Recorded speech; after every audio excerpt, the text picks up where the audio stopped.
Page 74, Jesu, Joy of Man's Desiring. Very famous melody by Bach. This is a nice little arrangement of it. So I'm going to go through my routine to learn a piece of music here. I look it over first. I see it's 2 pages long. Treble and bass clef, 1 sharp in the key signature, so that means it's either in G major or E minor, because those are the 2 keys with 1 sharp in the key signature. And if I look at the end, the last measure, we're here. It's a G chord. I'm guessing we're in G major. But I'm going to do the scales and arpeggios for both of those keys, because I do it to a key signature. So I'm going to do the G major stuff and the E minor stuff both. And it's a 3/4 time. It's got triplets all over the place. This arrangement does. Well, it's all right. Right hand first. Let's make sure I got fingering. I like to try and connect things with the fingers if I can. You're starting here. And it's a 1 and 2 and 3, or triplet, whatever. 1 and 2. And then a 2. We're just taking advantage of the repeated notes to change hand positions. Stretch down, thumb, crossover. If you can do the scales, you can do this. 3rd finger, you do that again. Let's go down to measure 9. It's the last measure on page 74. It's here, 2. They want 2, 5. I'm going to hold the D down. It's a half note, and thumb, and then I'm not going to use thumb on the F sharp, because I don't want to do that. I'm going to cross over and use 2nd finger. And then thumb again for the G. It's this kind of a move. It's this. This can really help a lot in a lot of pieces if you can learn to do this. So again, measure 10. We're here, here, and then here. You see the B in measure 11? That has a stem above and a stem below. We have 2 voices going on, and the top voice is stem going up, and the bottom voice is stems going down. Well, both voices happen to be doing the same note. If they were singers playing or singing, then they would all be singing the same. It's just an indication that both voices are in this note. As far as counting goes, it's just a quarter note. And then what, 5th finger here? Well, that's rather inconvenient. So I'm going to use 2nd finger here and just reach down. It's a bit of a stretch, but if you can reach it, it helps. And then claps. I just don't want to go from here to here. So I'm just going to use 2nd finger. And then back to the triplets. You got a 2. Again. Measure 14, we're back to this again.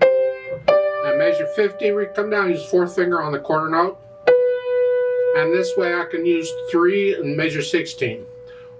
This is 1 E and a, 16th notes. 1 E and a, 1 and. There's 2 16th notes in there. And it's 3, and I'm going to use 2nd finger on the F sharp. Here. I can connect all this. I hold the F sharp down and then bring the thumb under and play the G. This way I can connect all these notes. So starting at measure 15 again, I'm here and then 4. Here. And back to the triplets. Like we were doing at the beginning. Now the last 2 measures at the bottom here. They say 4. We're using 4 instead of 5 because we're preparing for what's coming. 4 gets us in position. So we need 4th finger on the D. If you can't reach it, you can use 5, but if you do, then use 3 on the C.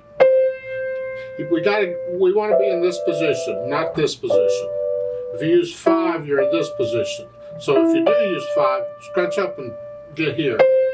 We want to be here, so we can do that. Now at the end, you see the last measure, they give you alternate fingering, that parentheses. That's an alternate fingering, where you could use 1 and 5 or 1 and 4. Well, it depends on if you're right before that. If I'm going to use 4 there, I'm going to use 4 here. If that's uncomfortable, then I'm going to scratch up and use 5 here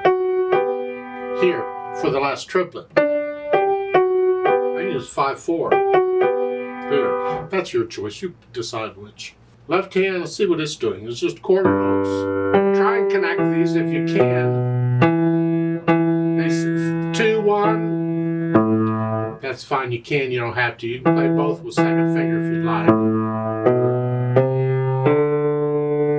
And again, on measure 4, you can play both of those Ds with second finger if you'd like, but if you want to use thumb, that's kind of nice practice. Now let's go over to page 75, around measure, what, 12? Half note, you're here. And then thumb, that's good, because you got to come down here. And stay stretched out, because you need that thumb again. And then with thumb again. You can, if you'd like, use second finger. And then thumb on the E. If you don't want to use thumb on both of these, just second finger. And then thumb on the E, because you got this D coming up. And if you do that, can you reach that? That's a stretch. So just use thumb here. Yeah. Now once I have the hands kind of figured out what I want to do, and it's only tentative, I may have to change the fingering. It depends on how some other things go, but this gives me a start. And then I'll think about putting the hands together. And when I first do it, I don't worry about hesitating. I just want to figure out which fingers are working together. It's here and here, and then here, and then here, and here.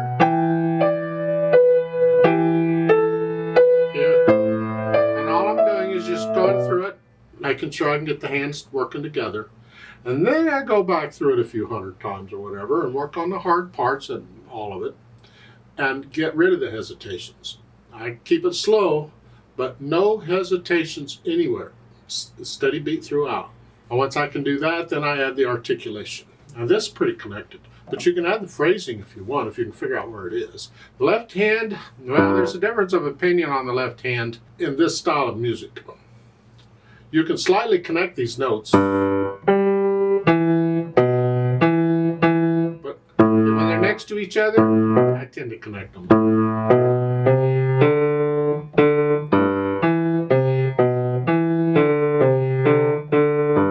Or you can connect them. It's interpretation. I mean, when this was written, it wasn't written for keyboard. It was written for orchestra and singers. But we do what we can with it. And the right hand connecta.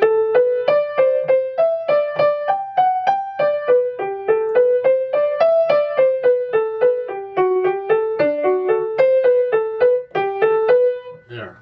Typically, it will start with a rest, or the first beat of that measure, like at the beginning. The first beat is actually the end of a phrase. So the next phrase starts on the second note in the triplet.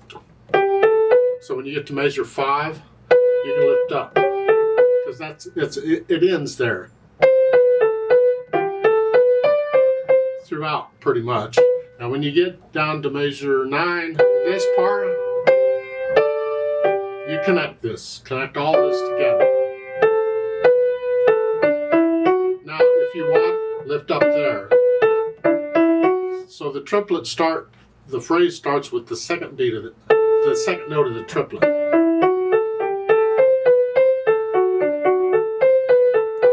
But then you connect all this together, if you can. The pedal may cover it up, but you can still lift up and feel the phrases. So basically it's all pretty connected.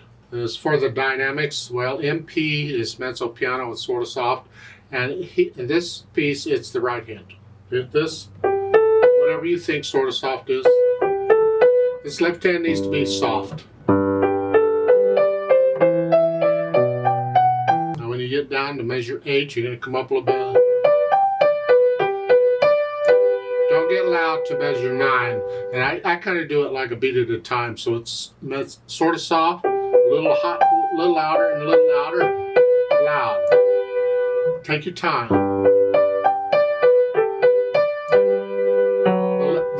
can come up a little bit, but keep it in the background.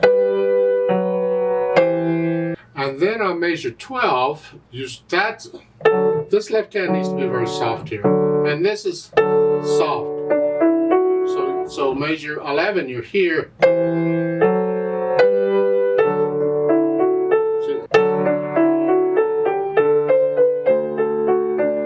then loud again. And this time you don't get a crescendo. You just blah.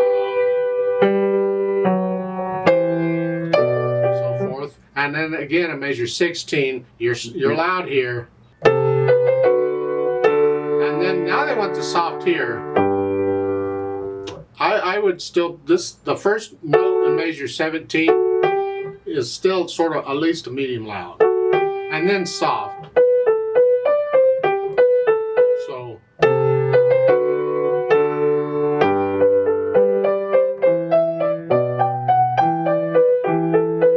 And then on measure 20, you're going to go up a little bit. Up to moderately loud here. It's the last three notes. That's where you get here, soft there, medium loud there. And you're going to end in medium loud. Although at the end I suggest you come down. The last two measures. If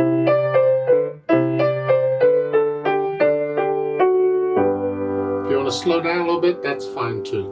In this kind of music, a lot of times the slowing down and stuff like that was left up to the performers. The composer didn't put it in. So if you want to slow down and get softer there, that's fine. As far as the speed goes, one is it's all going to be one speed, and these are triplets. So with this is the beat. How fast are you taking this? Because however fast you're doing the left hand is how fast you're going to do like at measure 9. Same speed. Because it'll feel like it's dragging after doing the triplets. Because the triplets are going. And then all of a sudden you want to speed this up. Don't. Keep it a steady speed throughout the whole thing. Flowing gently. Good luck with that. It's just.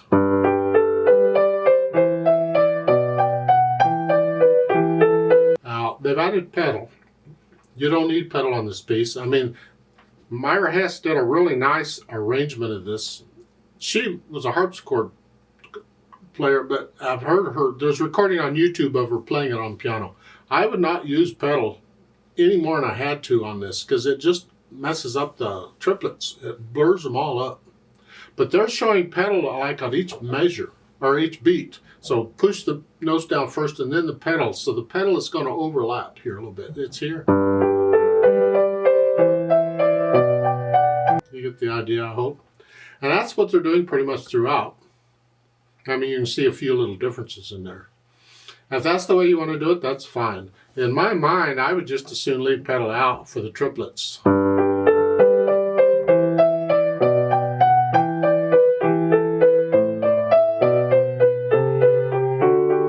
Until I get down to measure 9, where this part, now you can, this is where the brass and the other instruments come in, and you can put overtones on this.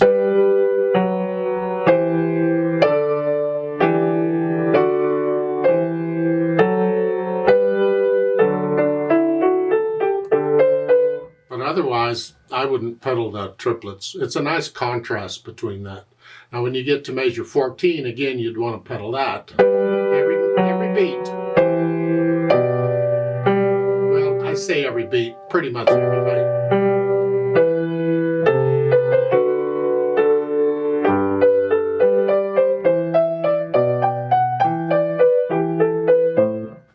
That's how I would do it. If I were going to play it, perform it, that's how I would do it. However, I'll stick to the pedaling they're showing in here because that's what they're suggesting. And they're only suggestions. What I'm telling you is only a suggestion. It's up to you, ultimately, and what you like to hear. Listen carefully.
if I change the pedaling to what I think it should be, it would sound more like this.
You can always pedal that last chord. Again, one of the reasons we pedal is to give overtones to the longer held notes. Now, we always use pedal for reasons. If you don't understand why you're using pedal, I would encourage you to leave it out. Don't pedal. You need to understand why you're pedaling. And that's why I have problems with these triplets. I don't understand why they're pedaling. I see no reason to pedal these. Now, like a measure 9 and this is different. And it's a little louder, and we want the overtones here. And it helps us to connect these repeated notes, because we can't do it otherwise. So that's my impression of the pedal here.